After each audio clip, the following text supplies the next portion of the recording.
শক্তির আন্দোলন নয়, সত্যের আন্দোলন। আর এই সত্যের আন্দোলন ততদিন পর্যন্ত চালাতে হবে আমাদের বা চলবে যতদিন সত্য প্রতিষ্ঠিত না হবে। আমরা দীর্ঘ 1200 দিন যাবৎ আজকে এখানে আন্দোলন চালিয়ে যাচ্ছি। বিভিন্ন পন্থায় আমাদের লড়াই চলছে, কখনো আইনি লড়াই, কখনো রাস্তার আন্দোলন, কখনো ধর্ণা অবস্থান, সবটাই আমরা সিমিলারলি চালিয়ে যাচ্ছি। বর্তমানে আমরা যে আইনি একটা সংকটের মধ্যে আছি, সেই সংকট মুক্তির পরেই আমাদের আশার আলো বা আমাদের সাফল্যের আলো আমরা দেখতে পাবো, এই আশা নিয়ে আমরা ধর্ণা অবস্থান করছি।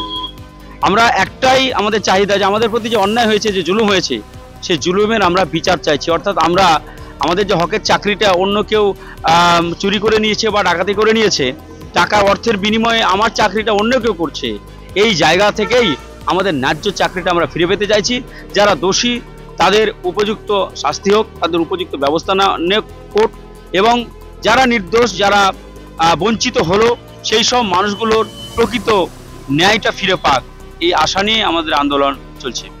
দেখুন, আমাদের এই আন্দোলন যখন শুরু করি তখন তো আমরা ভাবিনি যে 1200 দিন অপেক্ষা করতে হবে, কিন্তু পরিস্থিতির সাপেক্ষে আমাদেরকে এই জায়গায় আসতে হচ্ছে। আজকে এই আন্দোলনের পরিপ্রেক্ষিতেই বলা যেতে পারে যে দীর্ঘ 1200 দিন আন্দোলনের প্রতিক্রিয়াতেই সুপ্রিম কোর্টের প্রধান বিচারপতির ঘরে কিন্তু আজকে মামলাটা গেছে, এবং গোটা বাংলাব্যাপী আজকে 25-26 হাজার যে চাকরি, আজকে একটা সংকটাপন্ন পরিস্থিতি তৈরি হয়েছে, এবং গোটা বাংলাব্যাপী যে দুর্নীতির একটা ভয়ঙ্কর জাল ছড়িয়ে পড়েছে, সে দুর্নীতির মুখোশ উদ্ঘাটনটাও কিন্তু এই আন্দোলনের মাধ্যমে। দেখুন, আমরা তো প্রথম থেকে আমাদের শেষ পর্যন্ত একটাই চাহিদা, একটাই আশা, একটাই স্বপ্ন যে আমরা যোগ্য, আমরা বঞ্চিত হয়েছি এবং দুর্নীতি প্রমাণিত। সেটা মাননীয় মুখ্যমন্ত্রী নিজেও স্বীকার করেছেন যে হ্যাঁ, ভুল হয়েছে, এবং সেখানে বারংবার আমরা প্রতিশ্রুতি পেয়েছি, বৈঠক হয়েছে, আলোচনা হয়েছে, ডেডলাইন পেয়েছি চাকরির নিয়োগের, কিন্তু আমরা কিন্তু আলটিমেটলি সেই রাস্তাতেই বসে আছি। আজকে আমাদের 1200 দিন পূর্ণ হলো, 1000তম দিনে মানে অনেক যন্ত্রণা নিয়ে, অনেক আশা নিয়ে, অনেক মানে আমরা ভেবেছিলাম যে আমাদের হয়তো নিয়োগটা হবে, কিন্তু আজও পর্যন্ত আমাদের নিয়োগটা অধরাই থেকে গেছে। আমরা সেই আজকে আমাদের 1200 দিন পালন করতে হচ্ছে। আমাদের জীবনটা এই যে যেমন প্রদীপে কোনো মানে আলো নেই, সেই রকম আমাদের জীবনটাও সেই অবস্থা, অন্ধকারময়।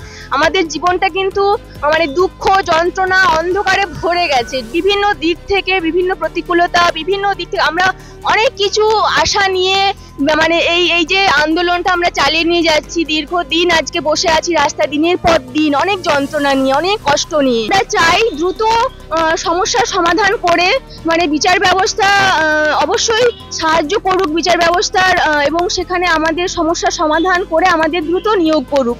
যারা অযোগ্য তাদেরকে বাদ দিয়ে সেখানে যোগ্য যারা এতদিন বঞ্চিত হয়ে আছি, আমাদের নিয়োগটা এবার কমপ্লিট করুক দ্রুততার সঙ্গে।